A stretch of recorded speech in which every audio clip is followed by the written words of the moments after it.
بسم اللہ الرحمن الرحیم اللہم صلی علی محمد وعلی محمد الحمدللہ رب العالمین صلی اللہ علی محمد وعلی اجمعین واللعنۃ الدائمۃ علی اعداء محمد وعلی محمد اما بعد وفقنا اللہ وإیاکم للعلم والعمل الصالح انشاءاللہ تعالی۔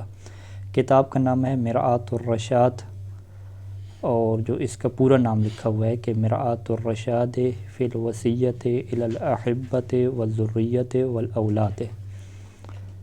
اس کا معنی یہ ہے کہ مرآت کا مطلب ہوتا ہے آئینہ کے، اور رشاد کا مطلب ہوتا ہے ہدایت کے، یعنی ہدایت کا آئینہ۔ تو کتاب کا نام ہدایت کا آئینہ رکھا، اور یہ حقیقت میں کیا ہے؟ فی الوصیۃ، یہ مصنف کی وصیت ہے کس کی طرف؟ الی الاحبۃ، احبت جن لوگوں سے انسان محبت کرتا ہے ان کی طرف، یعنی جو جن سے ہم محبت کرتے ہیں ان کی طرف، والذریہ اور جو ان کی نسل ہے، والاولاد اور جو ان کی اولاد ہے ان کی طرف وصیت ہے۔ یہ جو تالیف ہے وہ فقید العلم والتقیٰ آیت اللہ العظمی الحجۃ الباہرہ الشیخ عبداللہ المامقانی طاب رمسہ شریف، ان کی یہ تالیف ہے۔ طاب رمسہ شریف کا یہ مطلب ہوتا ہے رمس قبر کے معنی میں ہوتا ہے کہ اللہ جو ہے ان کی قبر کو پاک کرے۔ اور ان کی ولادت 1290 میں ہے، اور جو وفات ہے وہ 1351 ہجری میں ہے، یعنی ابھی ہمارے پاس کیا ہے 1446 ہے نا، تو یہ تقریباً آپ کہہ لیں کہ 100 سال کا تقریباً عرصہ ہونے والا ہے ان کی وفات کو۔ یہ نجف اشرف کے علماء میں سے تھے، نجف اشرف میں یہ پیدا ہوئے، اور ادھر ہی یہ دفن ہے نجف اشرف میں۔ اور ان کی جو مشہور کتاب ہے وہ تنقیح کتاب ہے، تنقیح فی علم الرجال، علم رجال کی جو کتاب ہے تنقیح المقال بھی اسے کہتے ہیں۔ تو ان کی اور بھی بہت ساری کتابیں، جو ان کی مشہور کتاب ہے وہ یہی ہے۔ اس کتاب کے متعلق انہوں نے خود یہاں پہ اپنے مقدمہ میں لکھا ہے کہ یہ کتاب حقیقت میں میری جو ہے وہ نصیحت ہے اپنی اولاد کی طرف، اور پھر اس میں انہوں نے یہ نکتہ لکھا ہے کہ جو میری اولاد میں سے ہر ہفتے میں ایک دفعہ اس کتاب کو نہیں پڑھے گا، یا مہینے میں ایک دفعہ نہیں پڑھے گا، تو وہ میرے لیے نافرمان اولاد ہے، یعنی اس کی کوئی حیثیت نہیں ہے میرے لیے۔ اس کی وجہ یہی ہے کہ انسان جب اس دنیا میں آیا ہے تو اس کو ضرورت ہے ان چیزوں کی پڑھنے کی، ٹھیک ہے۔ خصوصاً ہم جو لوگ ہیں، جو خاص اہل بیت علیہ السلام کے لوگ ہیں، کہ جنہوں نے اپنی زندگی جو ہے وہ اس مقصد کی خاطر وقف کی ہے کہ وہ علوم محمد و آل محمد، قرآن اور فرامین اہل بیت علیہ السلام کے پر تحقیق کریں گے، اور زندگی گزارنے کے قوانین اور اللہ کی معرفت، آل محمد کی معرفت اس کو حاصل کریں گے۔ ان کے لیے یہ چیز بہت ضروری ہے، کیونکہ جب انسان کو یہ پتہ نہیں ہوتا کہ اس نے زندگی کیسے گزارنی ہے، دن کا آغاز کیسے کرنا ہے، سونا کب ہے، اپنے خیالات کو کیسے کنٹرول کرنا ہے، اپنے اعمال کو کیسے کنٹرول کرنا ہے، تو وہ دیگر لوگوں کی طرح ہی مصروف ہوتا ہے، یعنی اس کو پھر کوئی احساس نہیں ہوتا کہ وہ کتنا ٹائم گزر رہا ہے، موبائل پہ کتنی دیر بیٹھا ہے، کتنی دیر نہیں بیٹھا، گپ شپ میں کتنی دیر بیٹھا ہے، کتنی دیر نہیں بیٹھا، مطالعہ کیا ہے نہیں کیا، ٹائم ٹیبل ہے نہیں ہے، کچھ پتہ نہیں ہے اس کا، جیسے زندگی گزر رہی ہے۔ اور اس کی وجہ یہی ہے کہ وہ اس کے ایسی چیزوں کا مطالعہ نہیں کرتے، کہ جب انسان اپنے بارے میں مطالعہ نہیں کر رہا، زندگی گزارنے کے طریقے کے بارے میں کسی کو سن نہیں رہا، تو وہ کیسے ٹھیک ہو سکتا ہے؟ یعنی کوئی یہ معرفت ایسی تو نہیں ہے کہ جو خود بخود انسان کے اندر آ جائے، یعنی اس کے لیے تو کیا ہے، انسان کو پڑھنا پڑتا ہے۔ تو اسی وجہ سے مصنف نے جو ہے وہ یہ بات ضروری قرار دی تھی کہ میری اولاد جو ہے وہ اس چیز کو پڑھے گی، جب تک ان کے پاس یہ صلاحیت نہیں ہوتی کہ وہ خود کو سنبھال لیں، اپنے اوپر حاکم بن جائیں، تو وہ پڑھتے رہیں گے۔ اگر ایک مرحلے پہ ان کو صلاحیت حاصل ہو گئی ہے اور دوسرے فرض کر مرحلے پہ صلاحیت حاصل نہیں ہو رہی، تو وہ پھر دوسرے مرحلے کا مطالعہ جاری رکھیں گے، بار بار پڑھیں گے، یاد دہانی کریں گے۔ اس کی وجہ یہی ہے کہ انسان جب بار بار چیز کو نہیں پڑھتا تو وہ بھول جاتا ہے، یعنی درس میں ہے، لیکچر میں ہے، اس نے کوئی حدیث سنی ہے، قرآن مجید کی آیت سنی، تو اس ٹائم پہ اس کے ذہن میں ایک جوش اور ولولہ پیدا ہوتا ہے کہ انشاءاللہ میں زندگی کو تبدیل کروں گا، میں اپنے اوپر حکومت کروں گا، لیکن وہ بعد میں بھول جاتا ہے، اسے غفلت کا شکار ہو جاتا ہے، پھر کچھ دنوں بعد پھر بھول جاتا ہے۔ تو یہ بار بار کا جو پڑھنا ہے، اور قرآن مجید کی بھی جو آیت ہے کہ ذکر فإن ذکرۃ تنفع المؤمنین، کہ یاد دہانی یہ ہر انسان کے لیے ضروری ہے۔ اگر ایک مومن انسان ہے تو اس کے لیے بارہا چیزوں کو دہرانا، ان کو پڑھنا یہ چیز ضروری ہے۔ تو مصنف نے بھی کیا ہے مقدمہ میں اسی چیز کو بیان کیا۔ یہاں پہ آپ شروع میں دیکھیں گے تو کچھ مقدمات ان کی اولاد نے لکھے ہیں، یعنی ان کے بیٹے نے محمد رضا ممقانی اور ان کے جو پوتے ہیں انہوں نے لکھے اس کے اوپر، کیونکہ وہ باقاعدہ اس کتاب کے مطالعے کے اوپر رہے ہیں۔ تو ہم ان کو چھوڑ رہے ہیں اور سیدھا آ رہے ہیں مصنف کی جو ہے وہ بات کی طرف۔ تو کتاب میں مصنف کا جو خطبہ ہے وہ یہاں سے شروع ہوتا ہے، بسم اللہ الرحمن الرحیم وبہ نستعین، الحمد للہ رب العالمین والصلاة والسلام علی نبیہ الامین وآلہ الغر المیامین۔ یہاں سے مل گیا ہوگا انشاءاللہ۔ تو وبہ نستعین یعنی ہم اللہ تعالیٰ سے مدد طلب کرتے ہیں، اور یہ ایک حقیقت ہے ہمارے لیے کہ جب تک ہم اللہ تعالیٰ سے مدد نہیں لیتے کسی بھی کام میں تو وہ کام نہیں ہو سکتا، کیونکہ کسی بھی کام کرنے کے لیے ضروری ہے کہ انسان کا دل آمادہ ہو، اور دل کے آمادہ ہونے کے لیے ضروری ہے کہ جو دل کے اوپر شیطان کی طرف سے وسوسے آ رہے ہیں اور انسان کے جو اپنے اندر سے وسوسے آ رہے ہیں اس کے خلاف ایک بڑی پاور ہونی چاہیے، جسے ہم رحمت کہتے ہیں، جسے ہم توفیق الہی کہتے ہیں۔ تو پہلی غلطی تو انسان کی یہی ہوتی ہے کہ انسان، اور خصوصاً جو دنیا میں چل رہے جیسے، وہ کہتے ہیں بھی آپ اپنا کام اور اپنا ہدف بناؤ اور پھر اس کے اوپر ڈٹ جاؤ، ٹھیک ہے، کرو۔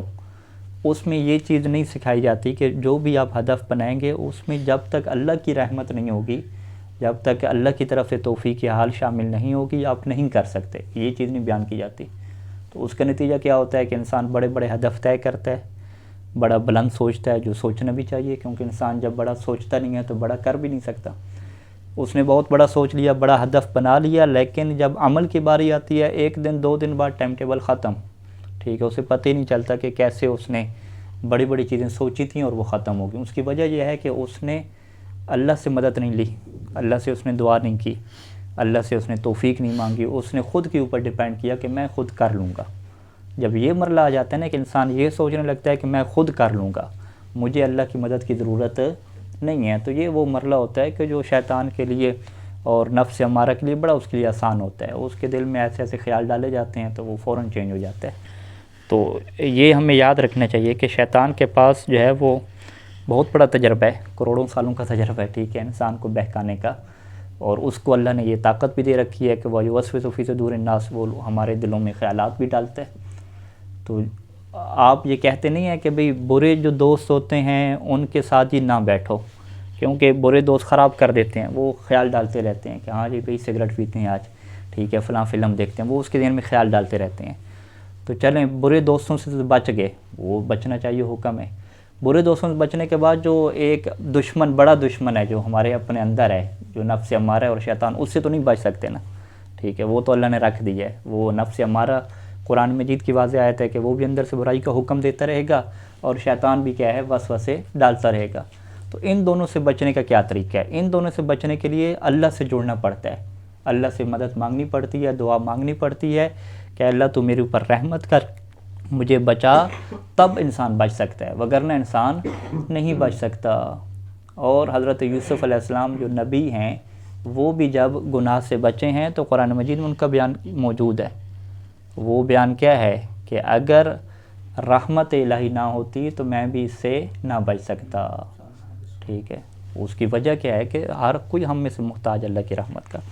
تو انسان کوئی بھی کام، آپ کوئی بھی ہدف بنائے، حتیٰ کہ آپ مباحثے کا پروگرام بنایا کہ ہم یہ مباحثہ کریں گے، ایک کتاب کے مطالعے کا پروگرام بنایا، حتیٰ کہ جو ہے وہ نحو و صرف اور ان علوم میں مضبوط ہونے کا پروگرام بنایا، اپنا ٹائم ٹیبل مرتب کیا، پھر یہ نہ کہیں کہ بھئی ہم کر لیں گے، نہیں، پھر اللہ سے دعا مانگیں، وَبِهِ نَسْتَعِينُ۔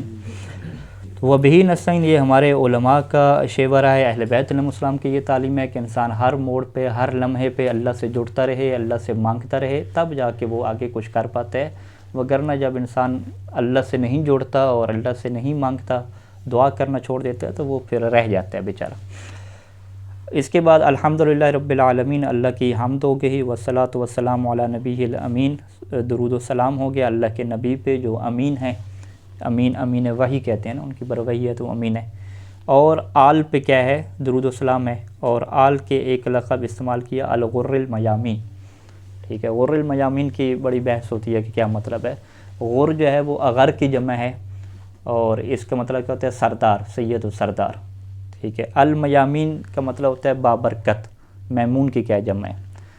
یعنی یہ وہ سردار ہیں کہ جو برکت والے ہیں، الغر المیامین، برکت والے بابرکت سردار۔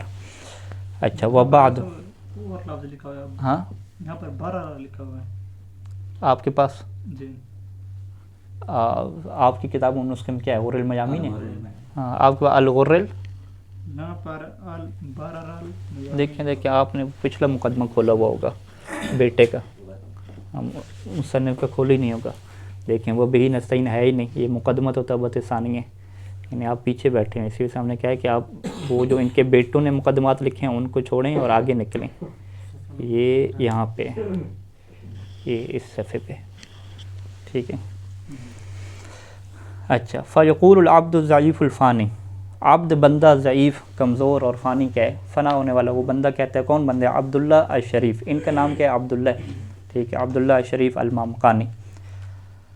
عفا عنہ ربہ، ٹھیک ہے، کہ ان کا رب جو ہے وہ ان سے کیا کرے؟ معافی کرے، ان سے درگزر کرے۔ ابن شیخ، اور یہ جو ہیں وہ شیخ کے بیٹے ہیں، یعنی ان کے والد محمد حسن وہ بھی کیا ہے؟ بہت بڑے عالم تھے، ان کے کیا بیٹے ہیں؟ قدس سرہ۔ انی لما وجدت قصر الاعمار، جب میں نے دیکھا اعمار عمر کو کہتے ہیں، عمر کا چھوٹا ہونا، عمر کا تھوڑے ہونے کو دیکھا۔ وعدم اعتبار الاجال، اجل کی جمع آجال ہے، اجل کسے کہتے ہیں؟ موت کو کہتے ہیں، اور موت کے عدم اعتبار کو دیکھا کہ جو موت ہے، جو مدتیں ہیں، ان مدتوں کا کوئی اعتبار نہیں ہے، ٹھیک ہے، اموات کا کوئی اعتبار نہیں ہے۔ ووجدت الاجل، اور میں نے موت کو کیا پایا کہ اذا جاء، کہ جب آ جاتی ہے تو لا یمہل، امہل یمہل امہالا، تو وہ پھر مہلت نہیں دیتی۔ والموت اذا فاجأ، اور جب موت فاجأ مفاجات کسے کہتے ہیں؟ اچانک آ جانا، اور جب موت اچانک آتی ہے تو لا یستقدم ولا یستاخر، تو نہ ہی وہ پہلے پیچھے ہٹتی ہے، ٹھیک ہے، یستقدم یعنی پہلے آ جائے، ولا یستاخر، اور نہ ہی کیا ہے بعد میں آتی ہے۔ وخفت، اور میں نے خوف محسوس کیا، یعنی مجھے اس بات کا خوف حاصل ہو گیا کہ ان یدرکنی الاجل، کہ مجھے جو ہے وہ موت پا لے، قبل تربیت ولدی، قبل اس کے کہ میں اپنے بچے کی، اپنے بیٹے کی تربیت کر سکوں، وہ فلذت کبدی، اور اپنا کبد جگر کو کہتے ہیں، فلذہ کیا ٹکڑا، اپنے جگر کے ٹکڑے کی تربیت کر سکوں۔ سمیہ والدی محمد حسن، سمیہ کیا ہے؟ ہم نام ہونا، سمیہ نام ہے یا سمیہ لفظ ہے، دونوں کیا ہے لفظ استعمال ہوتے ہیں۔ اب نہیں سمیہ نہیں ہے، یہ مصدر استعمال ہوگا، سمیہ والدی اس طریقے سے لفظ ہوگا، اس کو بہرحال لغت میں دیکھیے گا کہ ہم نام ہونا اس کا مطلب ہوتا ہے، ٹھیک ہے۔ کس کا؟ ہاں ان یدرکن الاجل، کہ مجھے موت پا لے، کب موت پا لے؟ قبل تربیت ولدی، اپنے بیٹی کی تربیت سے پہلے، اور پھر وہ بیٹے کے القاب ذکر کر رہے ہیں نا، وہ فلذت کبدی، اور میرے جگر کے ٹکڑے کی تربیت سے پہلے۔ سمیہ والدی محمد حسن، اس کا صحیح تلفظ دیکھتے ہیں انشاءاللہ بعد میں کیا ہے، کہ جو میرے والد کے ہم نام ہیں، ان کے والد کا کیا نام تھا؟ محمد حسن، ٹھیک ہے، یعنی یہ ان میں رواج ہے علماء کے خاندان میں کہ جو اپنے والد کا نام ہوتا ہے وہ پھر بچے کا رکھتے ہیں، ٹھیک ہے جی۔ سید سیستانی جو ہیں وہ ان کے والد کا نام رضا ہے یا باقر ہے، میرے خیال باقر ہے شاید کہ رضا ہے، تو انہوں نے اپنے بیٹے کا نام باقر و رضا رکھا ہے اس طریقے سے، جو مجھے یاد پڑتا ہے۔ احسن اللہ سبحانہ حالہ فی الدارین، اللہ تعالیٰ اچھا کرے، احسن کسی چیز کو اچھا خوبصورت بنا دینا، کہ اللہ تعالیٰ اس کی حالت کو بہتر کرے، فی الدارین دونوں گھروں میں، ٹھیک ہے، دو گھروں سے مراد کیا ہے؟ ہاں دنیا اور آخرت مراد ہے۔ ووفقہ لتحصیل الملکتین، اور اللہ اسے توفیق دے دو ملکہ، ایک اردو میں بولتے ہیں ملکہ، وہ لام کیا ہے؟ ساکن ہے، ملکہ لام کے اوپر جب فتح آپ لگاتے ہیں ملکہ، تو اس ملکہ کو کیا کہتے ہیں؟ صلاحیت کہتے ہیں، ٹھیک ہے جی۔ ملکتین دو صلاحیتیں، دو صلاحیتوں سے کیا مراد ہے؟ حاشیے میں نیچے لکھا ہوا ہے آپ کے پاس کہ ایک جو ہے وہ علمی ملکہ ہے اور ایک کیا ہے؟ عملی کیا ہے؟ ملکہ ہے، ٹھیک ہے جی۔ یہ جو ہم ابھی کر رہے ہیں تحقیق کی طرف بڑھ رہے ہیں اور علوم محمد وآل محمد پہ تحقیق کی طرف جا رہے ہیں، اس میں ہمیں کیا حاصل ہوگا؟ ملکہ حاصل ہوگا، ایک صلاحیت بنے گی، اور ظاہری بات ہے یہ صلاحیت کیا ہے؟ محنت سے بنتی ہے، کئی گھنٹے، کئی جو ہے وہ راتیں، کئی دن آپ تحقیقوں پہ لگاتے ہیں، تب جا کے وہ صلاحیت کیا آنا شروع ہوتی ہے. اور اجتہاد کو کیا کہتے ہیں ہم کہ وہ ملکہ ہے کہ جب انسان کے پاس ایک صلاحیت آ جاتی ہے کہ اب وہ قرآن و حدیث کے مطالعہ کے ذریعے سے وہاں سے شرعی حکم کو کیا نکال سکتا ہے کہ معصوم کا اور شریعت کا کیا حکم ہے. ٹھیک ہے. اور یہ صلاحیت کیسے آتی ہے اس کے لیے پھر ظاہری بات ہے کہ لمبا کیا ہے سفر ہے. ٹھیک ہے. اور یہ اس سے کیا کہتے ہیں علمی ملکہ کہتے ہیں کہ علمی طور پہ کیا صلاحیت کا آ جانا. اس میں اب آپ یہ نہیں کہتے کہ بس ڈگری مل گئی سند مل گئی تو صلاحیت آ گئی. نہیں, اس کے لیے بہت کیا ہے انسان کو محنت کرنی پڑتی ہے. اور دوسری صلاحیت کیا ہے عملی ملکہ ہے. ٹھیک ہے. عمل کے اعتبار سے انسان کے پاس ملکہ آنا اس کے لیے بھی کیا انسان کو محنت کی ضرورت ہوتی ہے. وگرنہ تو حالات وہی بچوں جیسے رہتے ہیں کہ وہ موبائل دیکھتے رہے تو دیکھتے رہے, اچھا جاگتے رہے تو جاگتے رہے, سوتے رہے تو سوتے رہے. ایک انسان اپنے آپ کے اوپر عملی طور پہ صلاحیت حاصل کرے کہ وہ اپنے آپ کو ٹائم پہ سلائے, ٹائم پہ جگائے, ٹائم پہ کھانا کھائے, ٹائم پہ مطالعہ کرے, یہ عملی صلاحیت ہے. ٹھیک ہے. یہ آپ کیا کہتے ہیں کہ بزرگوں کو حاصل ہوتی ہے نا. بزرگ اور جو باقی علماء ہوتے ہیں وہ اپنے آپ کو کنٹرول کرتے ہیں, ٹائم پہ سو جاتے ہیں, ٹائم پہ اٹھتے ہیں, باقاعدہ ان کا ایک ٹائم ٹیبل منظم ہوتا ہے, عمل کے اعتبار سے منظم ہوتے ہیں. جو جوان ہوتے ہیں اور جو بچے ہوتے ہیں ان کی کوئی صلاحیت نہیں ہوتی عملی طور پہ. ٹھیک ہے. ان کو بس ماں باپ نے کہہ دیا یا امتحان کا پریشر آیا یا کوئی کام کا پریشر آیا تو پھر سیدھے ہو جاتے ہیں, وگرنہ ساری زندگی کیا ہے ایسی تباہ چل رہی ہوتی ہے. ٹھیک ہے. اسے کیا کہتے ہیں کہ عملی طور پہ اس بندے کے پاس صلاحیت نہیں ہے کہ یہ اپنے آپ کو کیا کنٹرول کر سکے, اپنے آپ کو منظم کر سکے. تو یہ اپنے بیٹے کو دعا دے رہے ہیں کہ وہ فقہو کہ اللہ تعالیٰ اسے توفیق دے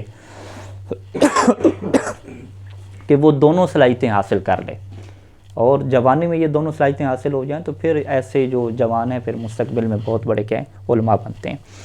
اچھا, دونوں ملکے اسے حاصل ہو جائیں. وَعَزَّ بِهِ الدِّينَ اور اس کے ذریعے سے اللہ دین کو کیا ہے مضبوط کرے. ٹھیک ہے جی. یہ اعزہ کیا ہوتا ہے مضبوط کرنا کسی چیز کو. عزت کا مطلب کیا ہوتا ہے مضبوطی ہوتا ہے. ٹھیک ہے جی. یعنی ایک انسان جو علمی طور پہ بھی صلاحیت حاصل کر چکا ہے اور عملی طور پہ بھی صلاحیت حاصل کر چکا ہے, اس کے ذریعے سے اللہ کا دین کیا ہوتا ہے مضبوط ہوتا ہے. اگر ان میں سے کوئی بھی صلاحیت کمزور ہونا تو اللہ کا دین کیا ہو جاتا ہے اس کے ذریعے سے کمزور ہو جاتا ہے. یعنی دین کے کمزور ہونے کا کیا مطلب ہے کہ پھر لوگ اس دین سے نفرت کرنے لگ جاتے ہیں. اسی وجہ سے معاشرے میں کیا ہے کہ ایک جو بے عمل مولوی ہوتا ہے, بے عمل جو عالم ہوتا ہے, اس کی وجہ سے دین کے اوپر کتنا اثر پڑتا ہے. ٹھیک ہے. لوگ دین کو پھر سنجیدہ نہیں لیتے, وہ کہتے ہیں یہ خود سنجیدہ نہیں لے رہا تو ہم کیا سنجیدہ لیں. ٹھیک ہے. وہ روایات میں بھی موجود ہے کہ ایک اگر عالم فاسد ہوتا ہے تو پورا معاشرہ کیا ہوتا ہے اس کی وجہ سے فاسد ہوتا ہے. اگر ایک عالم علمی طور پہ باصلاحیت ہوتا ہے اور عمل کے طور پہ صلاحیت ہوتا ہے تو اس کی وجہ سے پھر معاشرہ دینی اعتبار سے کیا ہوتا ہے مضبوط ہوتا ہے, اور اللہ کے دین کو کیا ہوتا ہے غلبہ اور عزت حاصل ہوتی ہے. یعنی اللہ کے دین کی مضبوطی اور عزت کیا ہے کہ اس کی طرف جوانوں کی رغبت ہو, لوگ اس کی طرف آنا شروع ہو جائیں. اور یہ کب ہوتا ہے؟ ایک اس بندے کے ذریعے سے ہوتا ہے کہ جس کے پاس علمی صلاحیت بھی ہو اور عملی طور پہ بھی اس کے پاس یہ صلاحیت ہو کہ وہ خود کو کنٹرول کرتا ہو اس کی وجہ سے. تو یہاں پہ بیٹے کو یہ دعا دی کہ میرے بیٹے کو اللہ اس قابل بنائے کہ اس کی وجہ سے جو ہے وہ دین کو کیا ملے, عزت ملے, دین کو کیا ہے مضبوطی ملے. وہ شید بہی الشرع المبینہ, اور اللہ اسی کے ذریعے سے کیا کرے شیدہ کیا پختہ کرنا. ٹھیک ہے. کہ اللہ اس کے ذریعے سے جو شرع مبین ہے, شریعت ہے جو واضح شریعت ہے, وہ اللہ اس کے ذریعے سے کیا کرے اسے مضبوط کرے. فرعی تو پھر بس میں نے دیکھا, رائی تو میں نے سمجھا, میں نے دیکھا, دونوں معنی میں استعمال ہوتے ہیں. کہ ان افرد رسالتاً کہ میں ایک الگ رسالہ لکھوں. ٹھیک ہے. رسالہ ایک چھوٹی مختصر کتاب کو رسالہ کہتے ہیں. کہ ایک میں مختصر کتاب لکھوں تتضمن وصایا الیہ کہ جو میری وصیتوں کو شامل ہو, وصایا میری وصیتیں الیہ اس بیٹی کی طرف, اس کو یہ رسالہ شامل ہو. وَإِلَىٰ سَائِرِ ذُرِّيَّتِي اور کس کی طرف ہو, میرے بیٹے کے لیے اور دیگر میری نسل کے لیے. وَأَحِبَّائِي اور میرے ان احبا کے لیے, ان لوگوں کے لیے کہ جن سے میں محبت کرتا ہوں. مما یدور مدار الالتزام به کمالہ, مما یدور. ٹھیک ہے. یوں ہو جائے گا کہ فرعیت ان افرد رسالتا تتضمن وصایا الیہ وعلی سائر ذریتی واحبائی مما یدور مدار الالتزام به کمالہ.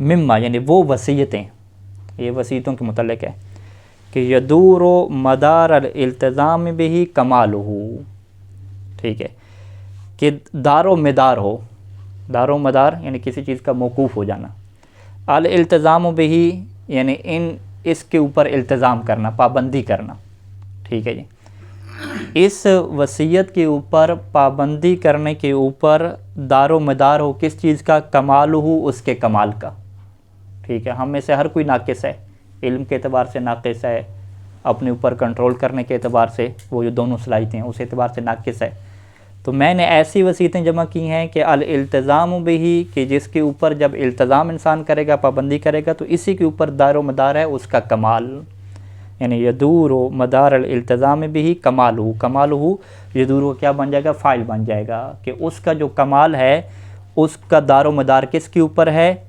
اسی کے التزام کے اوپر ہے، کہ جب وہ اس کا التزام کرے گا، اس کی پابندی کرے گا، تو اس کی زندگی میں ترقی کیا ہوگی؟ شروع ہوگی۔ مما یدور مدار الالتزام بھی کمالہ و صلاح دارئی ہے، ٹھیک ہے، اس کا کمال اور اس کے دونوں گھروں کا اچھا ہونا، وہ بھی کیا ہے؟ اسی کے اوپر کیا رہے گا؟ موقوف رہے گا۔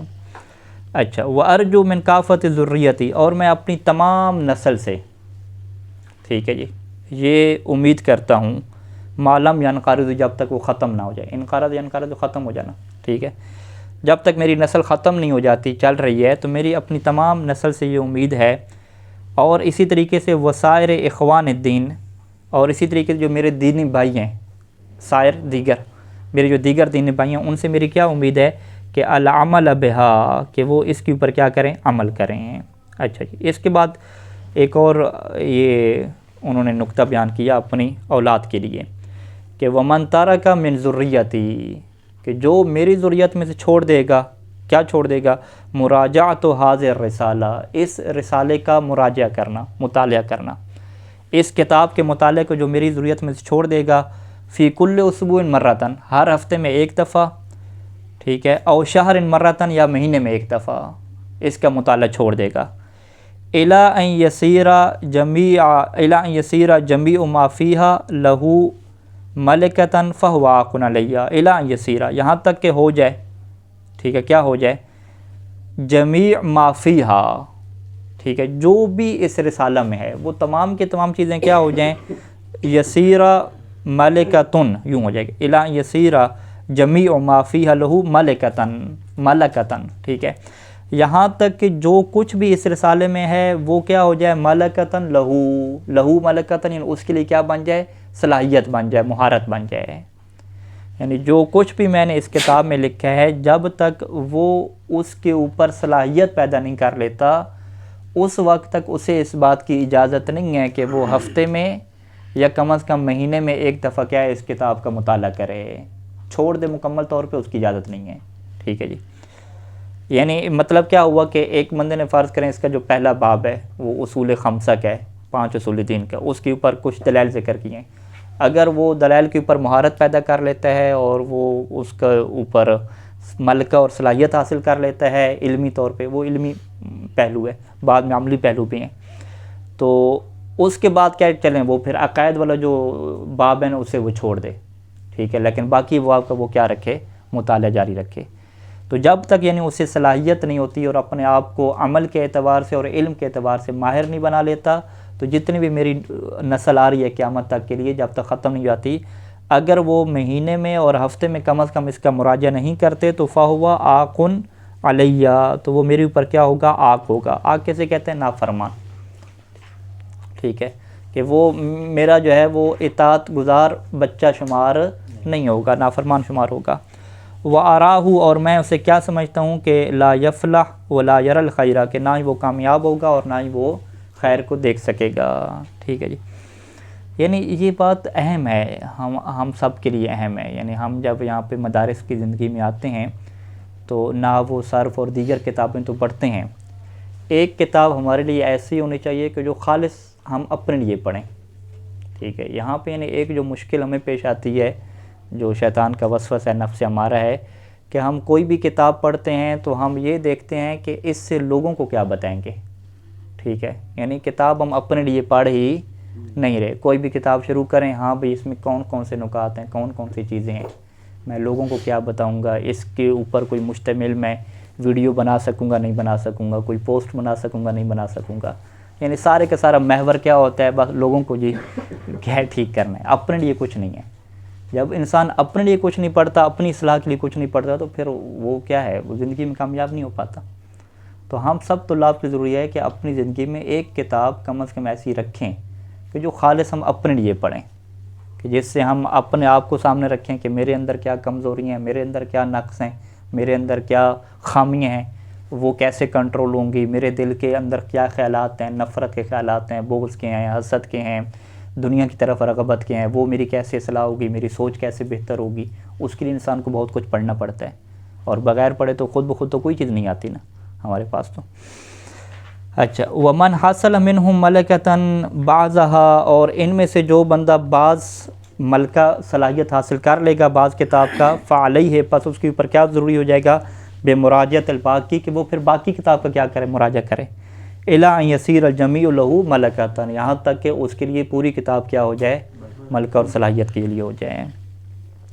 ومن لم یخالفنی فی ھذ الوصیہ، اور جو اس وصیت میں میری مخالفت نہیں کرتا، فاسأل اللہ رب الجلیل، تو میں رب جلیل سے یہ دعا مانگتا ہوں، سوال کرتا ہوں، عز شانہ، جس کی شان بہت بلند ہے، کہ ان یصلح لہ شأن دارہ، کہ اللہ تعالیٰ اس کے لیے دونوں جو گھر ہیں ان کی شان حالت کو بھی کہتے ہیں، کہ دونوں گھروں کی اس کی جو حالت ہے اور جو معاملہ ہے اس کو اچھا کر دے. ولا یری ہے، ارا یری کسی کو دکھانا، ولا یری ہے مکروہن، اور اللہ اس سے کوئی ایسی بات نہ دکھائے کہ مکروہ، جو اس کے لیے کیا ناپسندیدہ ہو.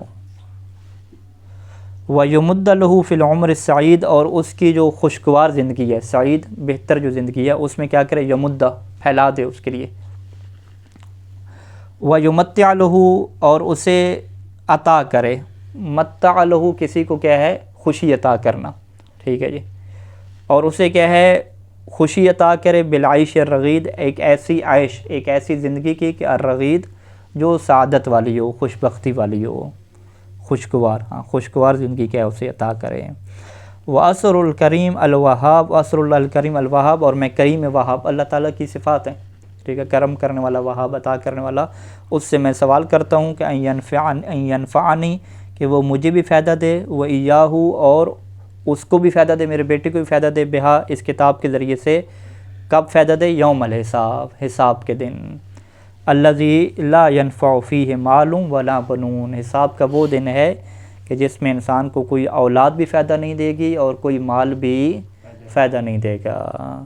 اسی وجہ سے انسان کے لیے کیا ہوتا ہے کہ انسان ہمیشہ اپنے بارے میں سوچے. قرآن مجید کی کیا آیت ہے کہ علیکم انفسکم، کہ تمہاری ذمہ داری کیا ہے، اپنے متعلق سوچنا ہے. انسان دوسروں کے بارے میں سوچتا رہتا ہے، اب تک کہ بیوی کے بارے میں، بچوں کے بارے میں، گھر کے بارے میں، اپنے آپ کو بھول جاتا ہے. تو جب انسان اپنے آپ کو بھول جاتا ہے تو گویا کہ اللہ تعالیٰ پھر اس کو بھول جاتا ہے. یہ قرآن مجید کی آیات ہیں. اچھا، وَسَمَّيْتُهَا، اور ان وصیتوں کا اور اس رسالے کے میں نے کیا نام رکھا، مرآۃ الرشاد. وَسَمَّيْتُهَا مرآۃ الرشاد فی الوصیۃ الی الاحبۃ والذریۃ والاولاد. وقد رتبتها، اس رسالہ کو میں نے مرتب کیا، علی فصول، چند ایک فصول کے اوپر. فصول وہ یہ باب کے معنی میں آتا ہے. پہلی جو فصل ہے اس کا ہم موضوع فقط بیان کر دیتے ہیں، اس کے بعد پھر اگلے درس میں بیان کریں گے. پہلی فصل فی نبض یسیرۃ. لفظ نبض کیا استعمال کیا، نبض حصوں کو کہتے ہیں، یسیرۃ یعنی آسان حصے. چند آسان حصے ہیں کہ مما یرجع، کہ جو پلٹتے ہیں، الی الاصول الخمسۃ، اصول خمسہ کی طرف، اصول دین جو خمسہ ہیں اس کی طرف پلٹتے ہیں، اجمالاً اس کی طرف پلٹتے ہیں. تو یہاں سے جو پہلی فصل ہے انشاءاللہ اگلے درس میں ہم اس کو واضح کریں گے کہ مصنف نے اپنے بیٹے کے لیے جو پہلی بنیاد رکھی ہے کہ جو تمہارے عقائد ہیں اللہ کے متعلق، نبی کے متعلق، امامت کے متعلق اور قیامت کے متعلق اور اللہ کی صفت عدل کے متعلق، اس بارے میں تمہارے پاس کوئی نہ کوئی دلیل ہونی چاہیے. بغیر دلیل کے اور بغیر وجہ کے تم ایسی زندگی نہ گزارو. اور پھر یہاں پہ چند ایک دلائل اللہ کے وجود کے اوپر، توحید کے اوپر، نبوت اور امامت کے اوپر مصنف نے ذکر کیے ہیں مختصر طور پہ.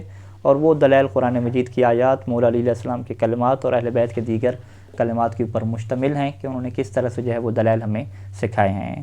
تو خداوند کریم سے دعا ہے کہ خدا ہمارے اس درس کی وجہ سے ہم سب کو جو ہے وہ فائدہ دے. اور ہمیں بھی 2 صلاحیتیں جو ہیں 2 ملکہ علمی اور عملی عطا کرنے کی مزید توفیق عطا فرمائے۔ اللہم صلی علی محمد و آل محمد۔